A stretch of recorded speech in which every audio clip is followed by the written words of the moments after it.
Hey, this is Danny Pepperseed representing for World of Reggae, and I'm here with Mr. Walshy Fire. Walshy, how are you doing?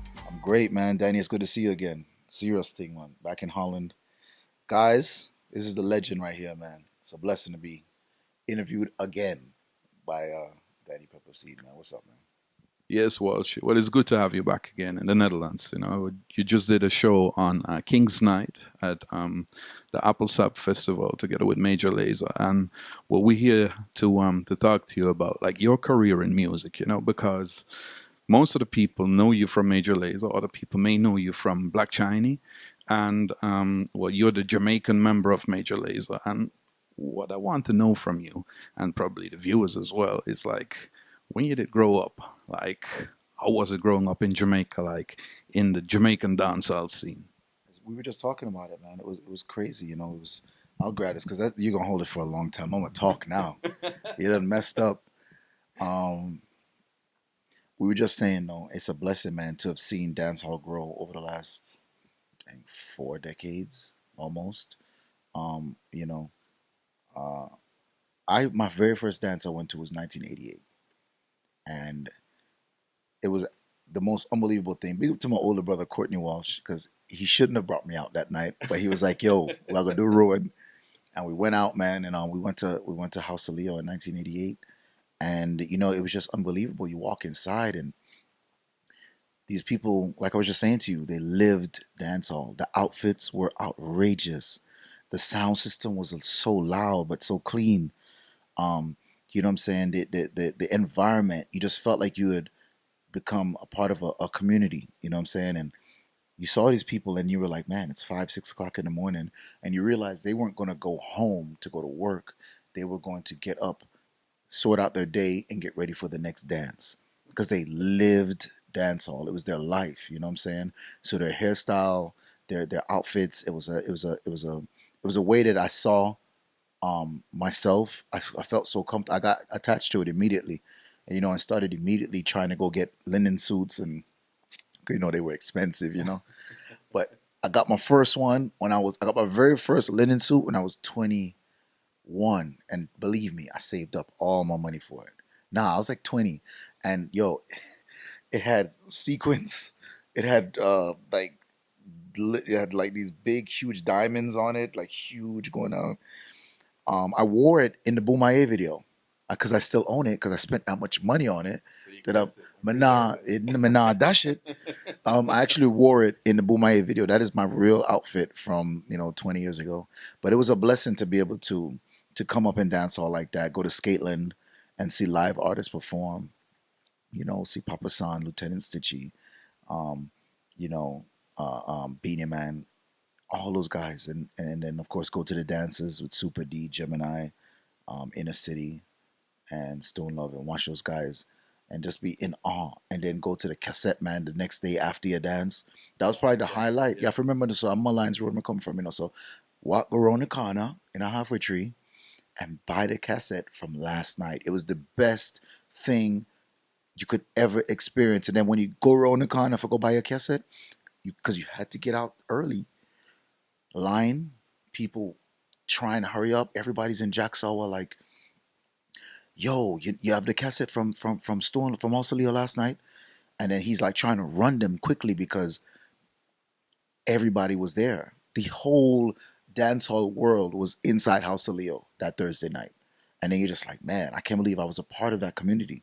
Like you see all these people the next day trying to clamor for a cassette, and you were there, you lived it, they lived it. You're all there for the same reason, trying to relive it again. You want to go home on Friday and re-listen back what you heard last night and be like, Jano, that was the most vibes in the world. I'm not missing that again. And then you get, into it. So that's when there was just a different love for it, man. It was no negative vibes. It was nothing stupid. It was just good music, good sound systems, clean sound systems, which I think a lot of people might not understand how important having a great sound system is to reggae and dancehall music. It's an extremely, like if there were like 5 pillars of hip hop, in dancehall, sound system would be one, like clean sound system. Um, and of course, all the other things that came with dancehall, the good music, It just was the best years of my life, man. I'm sure you would say the same. Yeah, well, definitely. Well, I wasn't so fortunate, like to experience like the 80s. I only went to Jamaica like in 96 for the first time. So, it was a different thing because dancehall had moved on by that time. So now you said 88 was your first dance, and you saw artists perform on the sound. Um, well, basically at that moment, it was a kind of transition phase. It was a transition phase from live artists in the dance to the popular juggling style as we know it today. Sounds that were leading in that era were Stone Love, Silverhawk, Inner City, transitioning from live artists to dub plates. So how did you experience that part of the development and evolvement of dancehall? It was like, you know what it's like? Tell me if you'll understand what I'm about to say. It's like brand loyalty. You start to fall in love with a brand. You start to fall in love with a sound. But I'm going to use the word brand. It's kind of like when somebody say, "Yo, I love Jordans. I love Nike." They might not really like Puma or Adidas that much because that's the brand. When they see it, it looks the best. No matter what, they seem to make the best. And that's how it was for me. You start to listen to all these sounds and then you start to fall in love with the branding of each sound. You go up a something like an Arbor View, you know, say I go listen Super D, and you know that they're gonna play a style that's so unique to them that you start to say, yo, so that's the way I'm gonna love 'em. I like my dance off a song like that. And they back that style up with their dubs. You know what I'm saying? So their dubs would be, for instance, they had well down in how they get to where the poor now, but thing on the I wanna say Shanka, might be wrong. Sorry if I don't remember exactly. But it was the really more dubby one, more dubby version, slow and just, well down in how they get to where and you were just like, that's what I like right there. That's what Muhammad dancehall sound like. So you know what? Super D, I'm a sound. Not that Super D was my sound. Everybody knows Silverhawk has always been my sound, but that's how it happened for me. So the first time I went to a Silverhawk dance, it was Silverhawk. It wasn't a clash. It was Silverhawk, Metro Media, and I want to say Black Scorpio. And I remember listening to Black Scorpio and going, "No, that's not my sound. That's not my style." And then I listen to Metro Media and Weber mixer, and I said, "That's not bad, but not really my thing." But then Silverhawk came, and then it was just that certain style, and then you hear the Junior Reed on Love Punani Bad, and you're just like for Charge for Murder, and you're just like, that's my style. And then you say, you know what, let me go get two cassette the next day. So you go on a Jack Sower, and you go get some cassette, and then you say, man, that's my style. And that's how I ended up loving the brand of Silverhawk because that was my style of sound system. Richie Poo's voice, Ballsy, um, Jerry, they're the way they spoke, the way they commanded. It was just my style. While my older brother was Stone Love all day long. That was his style. He needed to hear you understand? He needed to hear the DX100 synth. And that synth is what made him fall in love. Because you would just go, yo, this cassette, now, like you buy a cassette to drive around. If the cassette didn't have a whole lot of that, he felt like people weren't able to identify what he was playing as he drove past them. So same day, I'll stop light now. And all you hear is, you knew that was a Stone Love cassette in his deck. And you were like, yeah, man, you like that brand, I see. I like that brand too. We've connected now. Because them are the bar sound. Them are the real sound. And that was weird. Everybody kind of followed them sound like that. And it wasn't so much an area thing. It was much more a brand thing. Like, yo, I loved Inner City. Inner City is another brand.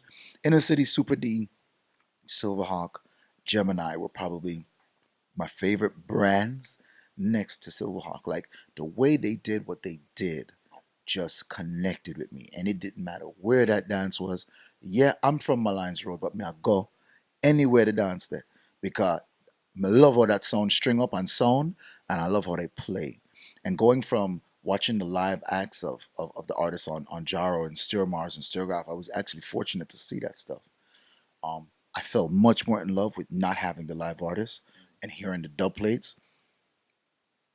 and hearing how those sounds branded themselves with their dub plates. Cause it wasn't dubs as we say, it was specials. Everyone was super unique to that sound, and you dare not go vice it the same way. If you knew Silverhawk have it that way, you'd not go vice it the same way because that would be whack. And I love that. I miss that. I miss when somebody say, "Yo, I'm sorry, man. If Boom Bye Bye on the Turbo Panani is the best way it's gonna sound, I still can't voice it like that. I gotta go get another rhythm, and we just gotta do it another way. Even though and Stone Love will just have the best version, but McKenna voice it just like Stone Love, you know. So that's when I fell in love with not having the artist so much because you were kind of like standing around and watching them, even though them still did Aguan, but then just kind of rocking and listening to the bass line and saying, "Yo, dub play it." You know, so I fell in love with dub plates right after, and fell in love with answer rhythm, which I still think to this day is the wickedest rhythm ever make. I remember the first time I heard answer rhythm, and it was on a Black Cat cassette. The Sounds in Town didn't really voice on answer rhythm like that, but mid I go Jackso on some country dance I keep on. I think it was like Black Cat versus Conquering Lion, one of them so on. And then Black Cat cut everything on the answer rhythm. They literally, you get a cassette and it was like 30 or 40 minutes of answer rhythm. And then I was just like, everything sounds good on this. Everything sounds good on this. And the way it just rolled out from the beginning with the doo doo, and then eventually the first kick would come in, and then the drum would come in, and then it would even rise. It's almost like an EDM song in a way because it had that build up, and then it went to the next level, and then it went boom boom boom boom, and then you were just like, whatever he says at this point, I don't even care. The rhythm built up for me to know that was going to be a big song. And it's totally different from other rhythms, man. The answer rhythm is completely different from other rhythms. I mean, it's the most unorthodox rhythm in the world. Whoever made it, I don't know, is a genius because it is the weirdest rhythm, and it was way ahead of its time, I'm sure. And I do relate it to a dancehall. I mean, the EDM rhythm on its build up, its crash, and then it drops into the beat, and it just was like, yo, your sound's dead now. So yeah, man, I start love the actual physical dub plate sound system culture, quickly. I didn't really get to see like the 80s of the artists like that to maybe fall in love with that. But when I went out, it was dancehall, and maybe Ninja Man would come, say something, and then cut. So I was there when the dub plate, that thing started to really rise up. Yeah, well, the way how you're telling your story, well, the love and the passion for dancehall is definitely there. So, well, it's just like a small step for you now to become a sound boy yourself. So, tell us a bit about that. Well, the first sound I ever played was a sound called Nannyville. I mean, song from Nannyville, sorry, called Changes Disco. Big up DC and Jason Skywalker. The second sound I played was a song called Excalibur, but very shortly. And then I played Copper Shot Sound. And this is all over a span of years. But me playing with Changes was, like you just said, a natural thing. Go out to dance. The MC didn't show up. They were like, yo, you always follow us. You always par with us. Just grab the mic. I saw two girls smile. I was gone after that. But I had studied it. I literally have maybe 400 cassettes, you know. I had studied it. I hadn't bought a record yet, though, because to me, and you might not agree, and the viewers might not agree, but if you grew up, in the early '90s, listening to dancehall, late '80s, early '90s, you might agree with me when I say to you that dancehall was not about 45s for me. I didn't want to hear that. So when you get a cassette and then play like Dennis Brown Love and Hate, and then they play like Freddie McGregor Push Come to Shove, and then they play like them they look around there, you'd say, yeah man, that's nice. And then you go listen to a sound that would do the same thing but play all those songs on dub, and then you were like, I can't go back and listen to that now. I couldn't go back and listen to the regular song anymore. I want to hear the dub now. So for me, everything was dub plate. So I never buying a record because all I wanted to hear was dub, and of course I couldn't afford a dub. So um, when I started playing Changes, and the guy, the owner Jason, gave me the dub box. I was like, yo, study that. You talking about study? You must have been like a kid in a candy store. I probably sat in front of that thing for weeks. My one turntable, of course, Gemini, direct drive. You know what I'm saying? Nothing cute. But sit on and learn that box, man. I'm talking about I could have repeat the intro. I could have repeat all the way to when the rhythm end and the man stop talk. I knew every dub like front to front. It was the most amazing experience to actually. And then the first time a dub with my name in it, man. The first dub I ever heard my name on was Sizzler Holding Firm on Change of Sound. That's the first dub, you know what I'm saying, that ever said my name. And it was just like, it's like, I can't explain it. I'll just leave it like that. It's a euphoric feeling as a kid. You just can't explain. The first time Sizzler says your name, or any artist, you know what I'm saying? But the first time you hear your name in a dub, you just kind of go, oh, man, I'm a sound man. Like, I'm a sound man. I'm really somebody in this community. I'm in. That's amazing, you know. Yeah. Like when you go into that studio, you know, and you have your money ready to give to the artist and tell them how you want the song, and yo, and that's crazy. And back in those days, like at least when I started, probably when you started to cut dubs, it was still straight to plate. When I was starting to cut dubs, you know, you did record them on a cassette or on a DAT tape, so you could cut them from the tape. So Straight to dub, man. yeah, On one take. yeah, Shot. And this is like 94, like 94, 95, 96, something like that. You know what I'm saying? Change the sound. And it was just like, man, that guy did it one take, went straight to boom, boom, boom, cut it one time. And then I remember that, but I wasn't there for that. They cut the dub. The first time I cut a dub, the first time, Don One Studio, New York, knocking on heaven door. What do you mean? Ed Robinson. Yeah, man. First dub me ever voice. Me and Dagger Don. Rest in peace, Dagger Don, man. We miss you so, so much, man. I remember Dagger was like, yo, my first time in New York, too. You know what I'm saying? So it was like, I was 18, and it was just like, oh my God, I'm in New York City. You know what I'm saying? Because you always hear about this place and how rough it was. And Dagger was from there. So he's like, yo, I could go vice something. Go up at Don when I vice. He used to go up there regular. So we go up there to the Bangladesh there. All the local artists are there, you know. But Ed Robinson stepped into place, and I was just like, I just missed White Mice, and I was vexed. I was, no true love. I never get true love. But then Ed Robinson walked in, and then I was like, yo, we gotta get this dog on top. And then it was me, Daga, and my other friend, Adrian. Adrian didn't even play the sound. It was just me and Daga that were playing changes. But Adrian put in some money because at that time, $100 for like Ed Robinson really worked with us. Big up yourself, Ed Robinson, because you saw three kids that wanted to cut a dub. And, you know, Minaga said like, oh, he saw that. He saw it and was like, yeah, man, all right, I said nothing. But we all had to pool our money together to make the 100. You know what I'm saying? But yeah, man, and he sang that dub and he sang his heart out in that dub. And I just remember watching him sing it, and I was like, man, I respect the seriousness that he took our money and didn't loaf out the dub. The man make sure the dub sounded wicked, sounded clean. We couldn't wait to play it. We cut it immediately. Didn't have no other plates on the whole thing, just one.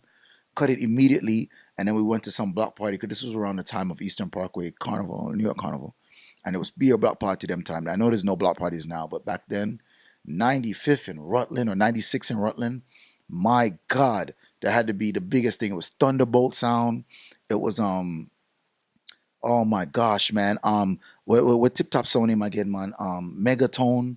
All these New York sounds that you always heard about, and they were there playing dubs, and you're just like, oh my God. But yeah, man.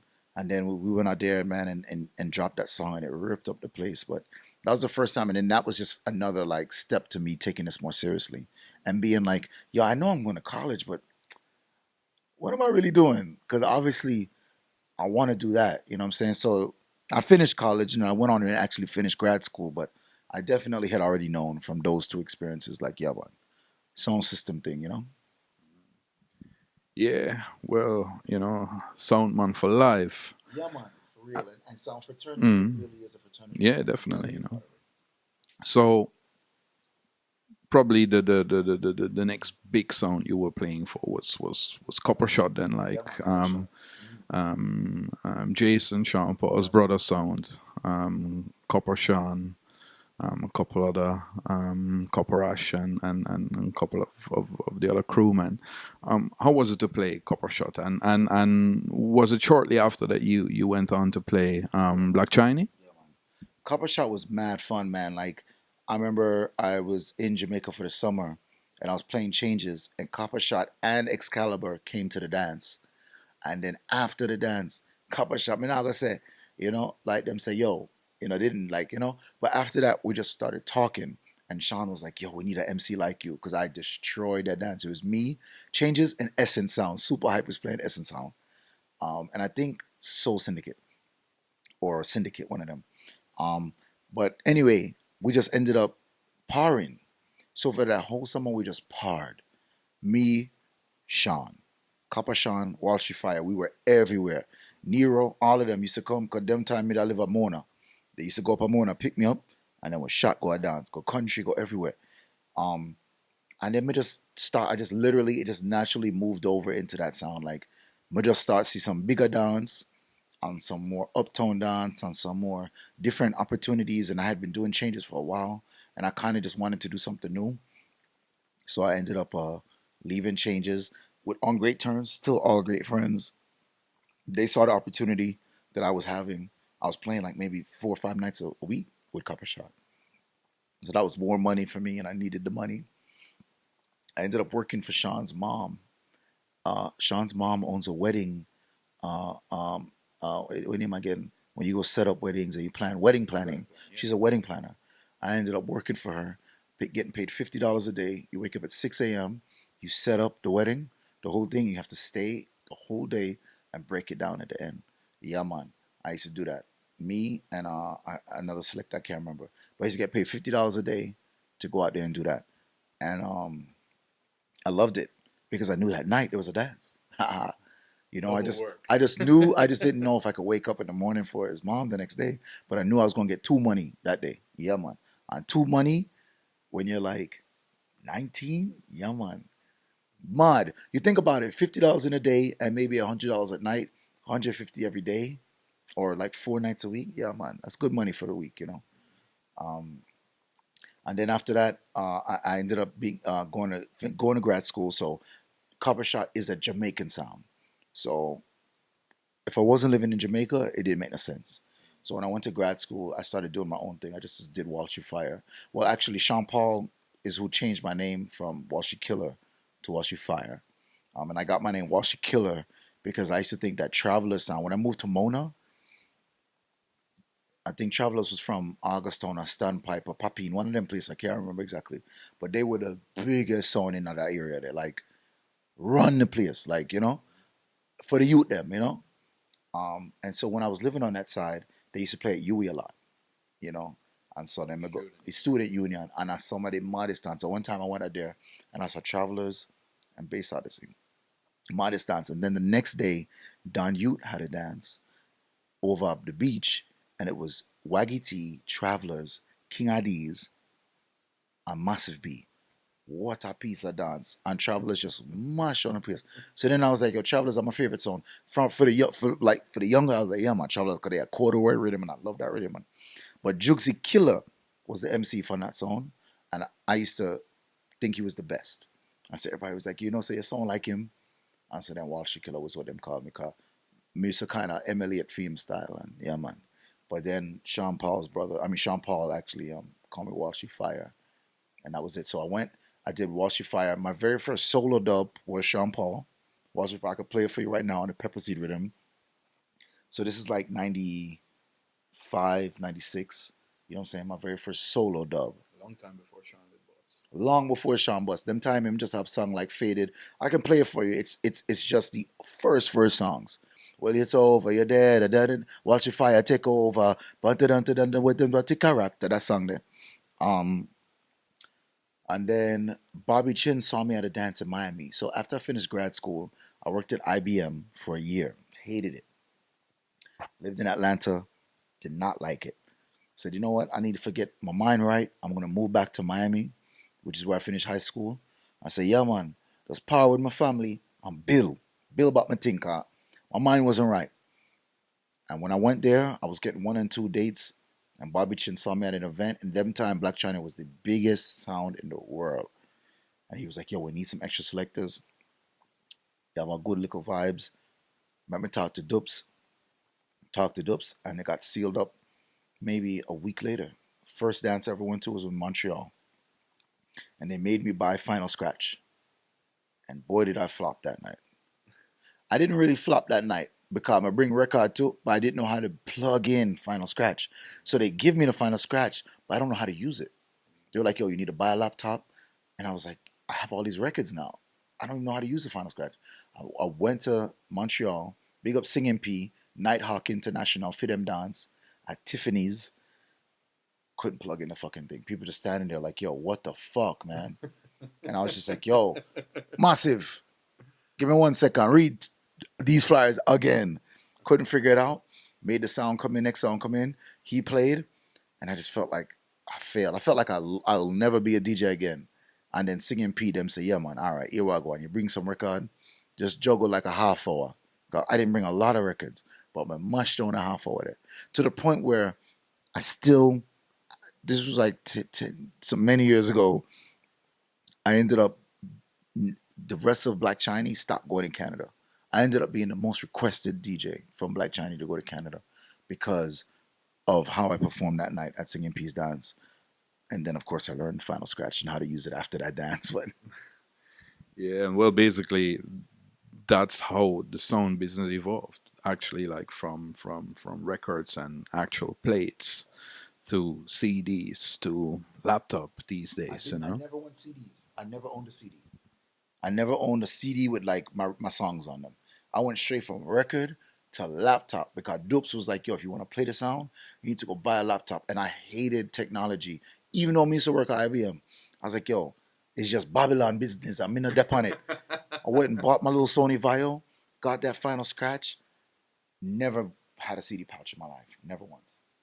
Now, really, when I was here in Amsterdam at Amsterdam Dance Event, and I went to a workshop because I did do a panel that year, and I went to a workshop with a house DJ called Funk the Void, and he was doing like a workshop about Final Scratch. And the guy said, well, you know, I'm using Final Scratch now, but if you told me a year ago that I would be using it now, I probably would have thumped you in your face, you know, because I was vinyl to the bone. And the same thing was with me, you know. I was in the audience when the guy was telling about this system, and you know, I was buying my 45s every week, and I said, well, you know, I can't see myself playing with a laptop. But still, then I said, well, you know, you can bring all your records on the hard drive, and you know, you can only travel with probably 3 cases of records. So I saw the advantages of it, you know.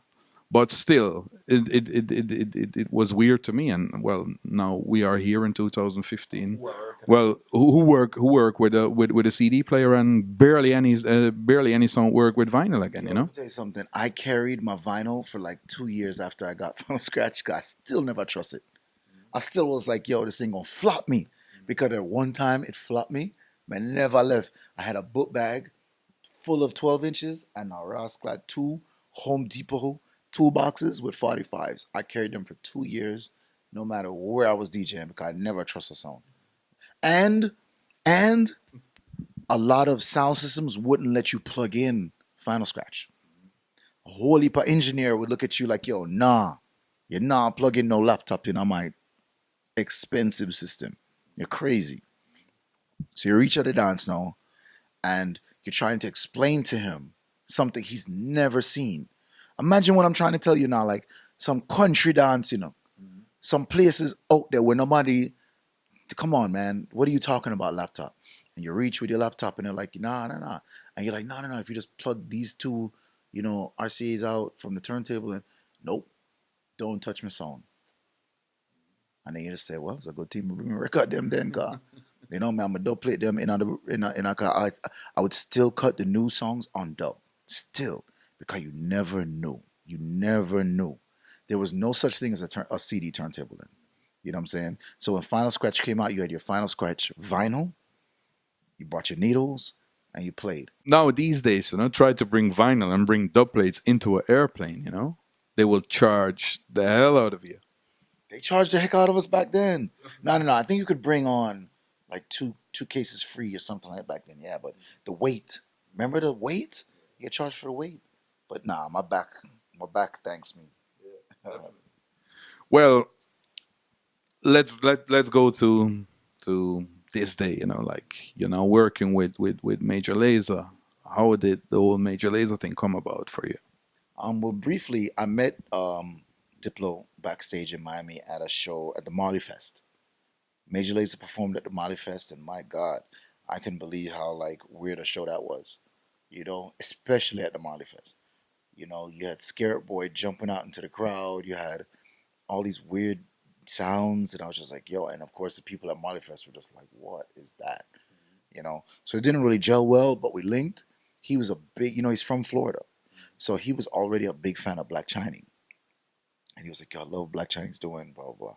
So we ended up just staying in contact, and then his MC Scarab Boy turned Christian.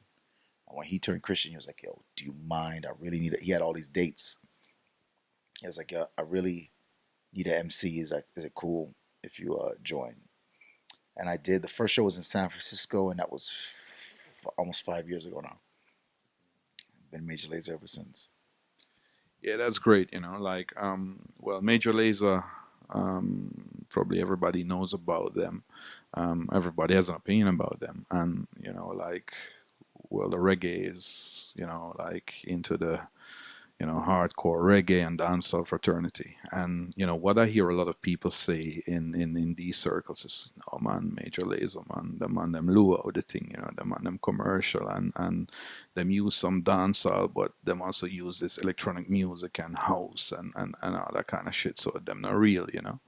But me personally, think that Major Lazer is a blessing to Jamaican music, because at least they keep it alive, where Jamaican artists and Jamaican dancehall isn't able to draw like the attention to Jamaica again. So I really think Major Lazer is doing a good job by fusing dancehall and reggae music with other types of music, and at least keep Jamaica in the spotlight internationally. So What would I say to those people that say we don't keep it real? Well, okay, because I'm wondering where the question is in this.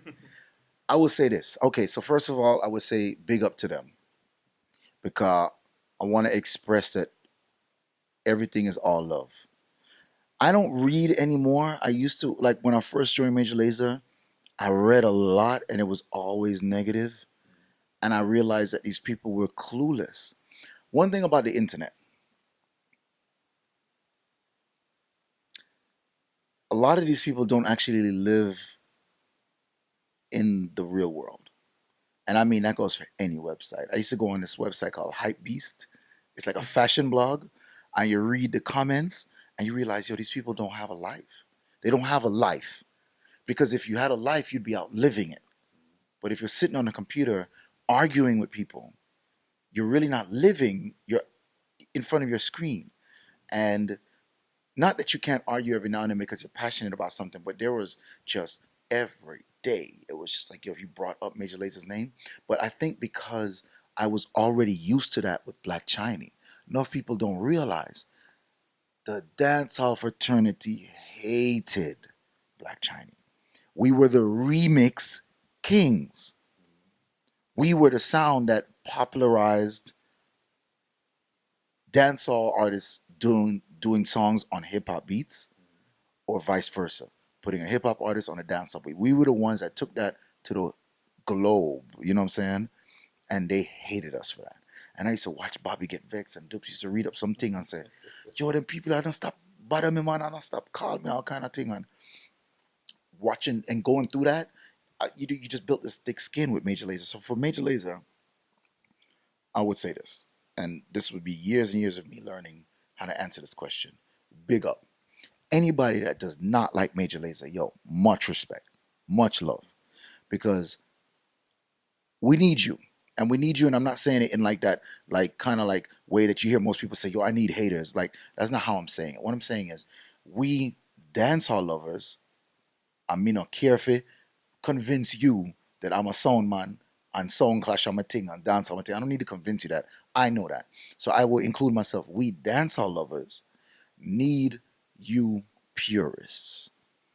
Reggae fans, we need you purists. We need you people that want reggae to sound one way and one way only.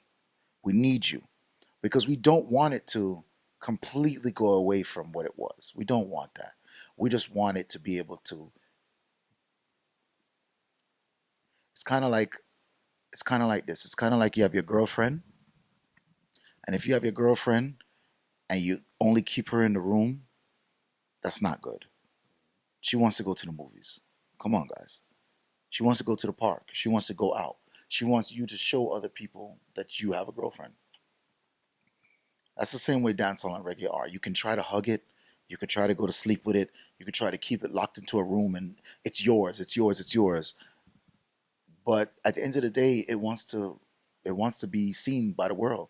Reggae wants to go out there and try new things and try new sounds and have new drums and have new guitar riffs and have new singers that sing in different kind of melodies.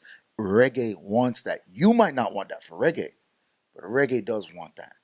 You know what I'm saying? So for you all that don't want that for reggae and don't want that for dancehall, I say big up to you because we definitely need that side of it. We don't want it to just be like, yo, run where left it. We need some people to be like, nah, man, I love my reggae. If you go, chick, chick, I love that. And I love you for that. Because my dad was like that. He just wanted him reggae sound. He just wanted Gregory Isaacs. If it didn't have a guy that had that high pitch, it wasn't reggae to him. And that's the honest truth. For my father, if it didn't, it wasn't reggae to him, you know?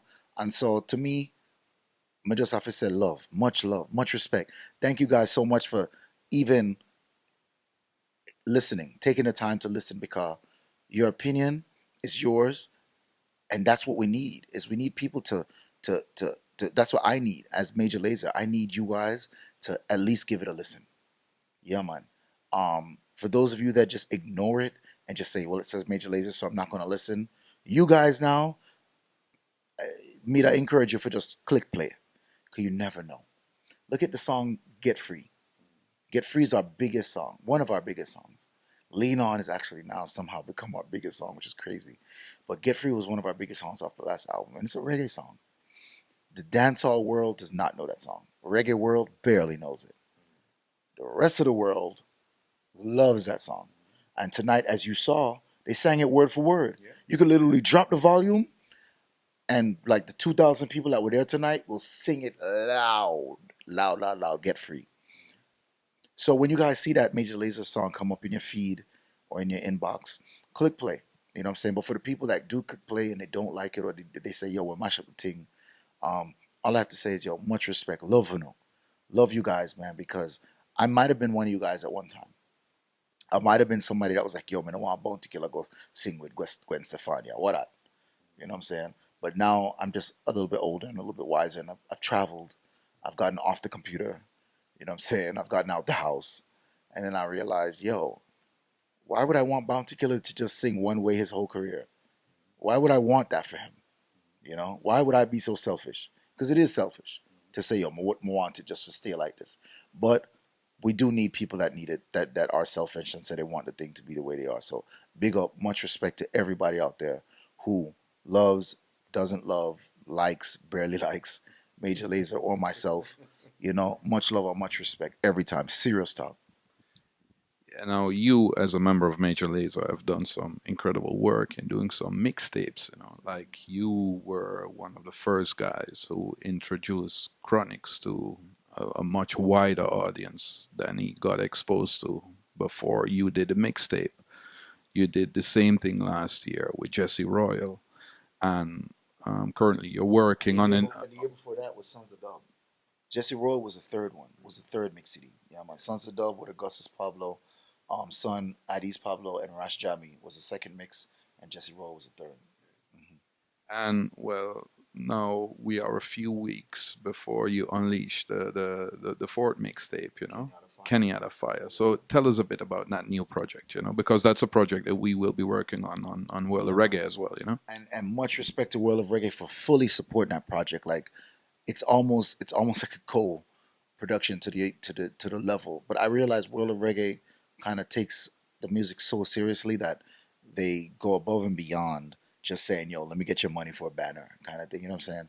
They actually love the music and promote it as if it was their own. And I respect you guys so much for doing that. And I thank you so much. Kenyatta Fire Mix CD. It's called Son of a King. Um, I didn't know you were familiar with his songs or the artist from before. To me, he's a super underground artist that nobody knows. But then you tell me, and I think you told me too, that you guys are familiar with him. Explain to me. Explain to me, Danny Pepperseed, how are you familiar with Kenyatta Fire? Well, this was like back in the days when MSN was running things, and I don't know how exactly I got in touch with him, but like my email or my Amazon address was like circulating, and especially like some young upcoming artists were hitting me up on that end because I had a little name as a radio man over here in Europe. So it's probably he got my address from somebody and linked me up. And say, yeah, well, listen, I'm an upcoming artist and I have some songs. So he sent me some songs, and they were really good. And that was years ago. I can't. I remember I played the songs. I can't remember the titles though. But he sent me those songs, and I was saying, "Hey, this kid has a vibe," And I played the songs for a while, and then after that, like he kind of went underground as well.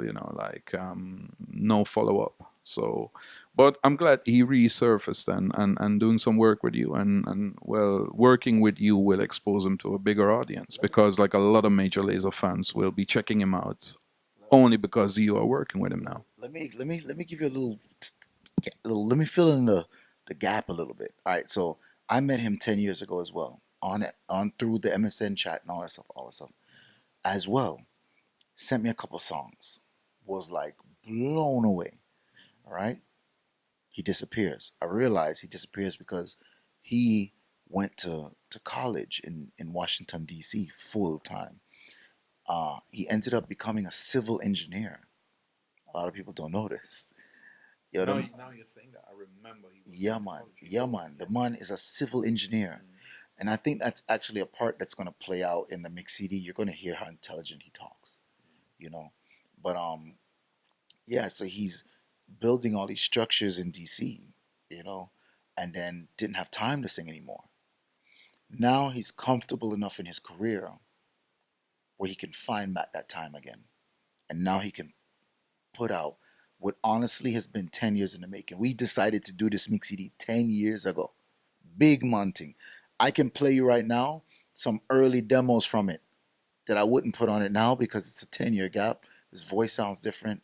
The quality of those dubs sound different. 10 years ago, we said we was going to make this mix CD. And now, from 2005 to now, it's finally coming out. Um, and like I said before, this is actually more of a Walshy Fire project than a Major Lazer project. The Major Lazer project is called Major Lazer Presents. This is just Walshy Fire Presents. And the reason why I'm not doing this as a Major Lazer Presents is because what happened was putting out an album, a mixtape, was taking up as much time as doing an album almost. You get the songs, you blah, blah, blah, you get it mastered, boom, boom, boom. I realized I didn't have time for that no more. As well as Major Lazer has 2 albums coming out this year.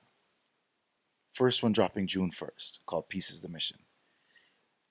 When you have all of that noise over there on the Major Lazer side, a mix CD like this would have just kind of come and gone because it can't get promoted too well over there. I see what you're saying. Yeah, man, because they keep pushing Lean On and pushing Roll the Bass, and they got stuff they need to push. So them can't push no little mix CD, you know, understand? Record companies as Yeah, well, man. so it's Them, policy. them nah deal with that. Yeah. Politics. What are you promoting? What is that? No. You know what I'm saying? So throughout this year, I'm gonna put out maybe 3 mix CDs under Walshy Fire Present that I'll just promote myself. You know what I'm saying? I'll link it with websites like World of Reggae and some of the other ones, and I'll put them out myself. Now, at some point in the year, I 100% do intend to do a Major Lazer Presents mix CD, probably in the last quarter. But I don't think I should say who I'm gonna do yet. Me and him went to the studio last week. I think it's gonna be the most unique mix CD. We started it, and then something happened. He had an emergency, and then we couldn't follow up. But we met at Big Yard last week, and we went through some songs. And this could be this could be. I'm trying to call them mix albums because, like I said, it takes so much time. It takes the CM time. Where it takes to make a mix CD that it does to take an album almost. So what me I probably try to do now is just make an album, but make it in a mix CD format where you can buy the song them without all of the sound effects and everything, but it'll be delivered to you initially in a free mix CD, and then if you like it, you go buy the song them. Yeah, man. So we call it a mix album. But this would probably be the biggest mix album I've done when I do that project. So Kenyatta Fire being the forward thinker that he is, we came up with this idea, and this is going to be the very first mix album. You know, the very first project like that, where you can get this, you're going to get it delivered to you, mix CD format, but then you can go purchase the songs um, without all of the noise and everything on it. You know, so I'm really excited for that, man. We're a couple weeks away from that, and I definitely am going to work on it as soon as you leave. But man, he voiced a dub for me. After we go off here, I'm gonna make you this dubby voice. Damn. Women said the song bad. You remember the Kilimanjaro version of Real Rock Rhythm? Where it's just a dub? Ooh, wait till I'm gonna play it for you, man. Yeah. A matter of fact, I don't I'll even give it to you. Maybe you can put it at like the end of this. Whew. Crazy, crazy dub. So yeah, man. Can't wait, man. A lot more coming out this year too, man. Major Lazer album coming out June 1st. Lean On. I heard it's number one in Holland. Could I be Yeah, wrong? yeah, yeah. Well, I don't know if it still is, but it definitely was like 2 or 3 Well, years ago. we're hoping that it stays that way because we would like this song to be like a summer anthem. Just So, like Boomaye. like Boomaye was, this song has already surpassed Boomaye. By the way, it's already sold more than Boomaye. It's already been in more countries as a number one than Boomaye. Sorry about my throat. And it is actually playing in America, which is where we get no love. The radio does not fuck with Major Lazer in America. And the beat kind of really reminds me of the dancehall beats that Yeah, Sly man. Dunbar was pushing out Yeah, like man. in 90s. Yeah, yeah, yeah. Yeah, With the paka to papa, yeah, the bang paka to right papa, there. Yeah. paka to paka. You know who else I think influenced Diplo to make that beat?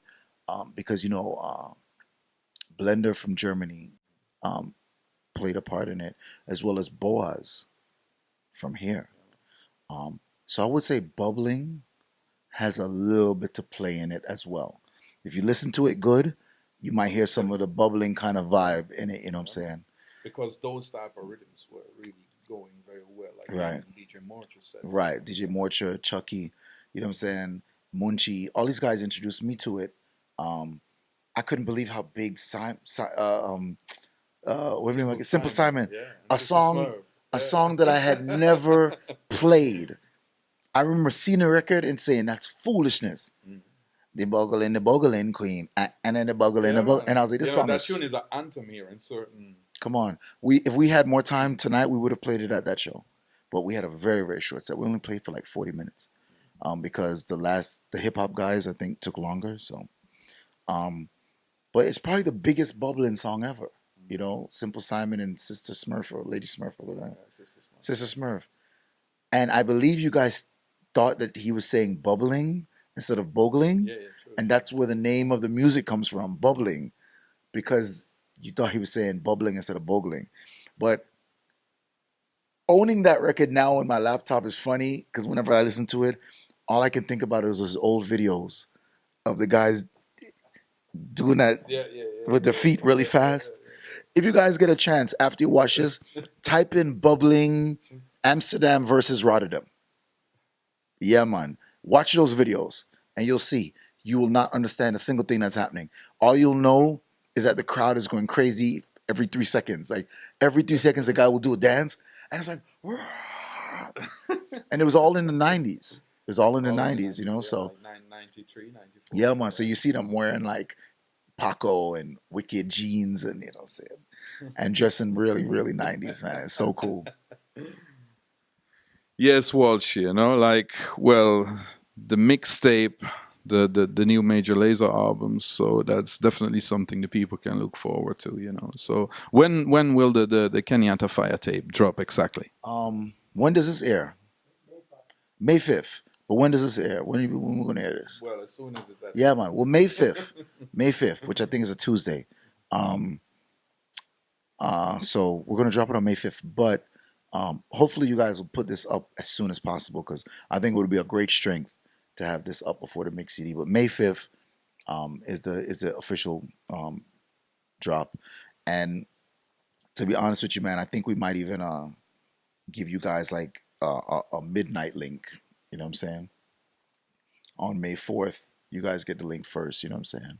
So that people can forward and go straight to the mix. So we'll do that. Well, great. Well, Walshy, thanks a lot for this real extensive interview. Yeah, man. And I really appreciate you. I really appreciate you taking the time out to talk to me. Believe me when I tell you guys, I've been doing this for a long time, and there's only a handful of people that I've seen from then till now. Danny, of course, is one of those people, and you've done a lot for dancehall and a lot for reggae music, man. You put in a lot of hours, and of course, spent a lot of money. Um, so for the people out there that might think this is just a guy, or if you're young and you don't know the history of Danny Pepperseed, I don't know if there's a Wikipedia, but if there isn't, definitely there should be one for you, man.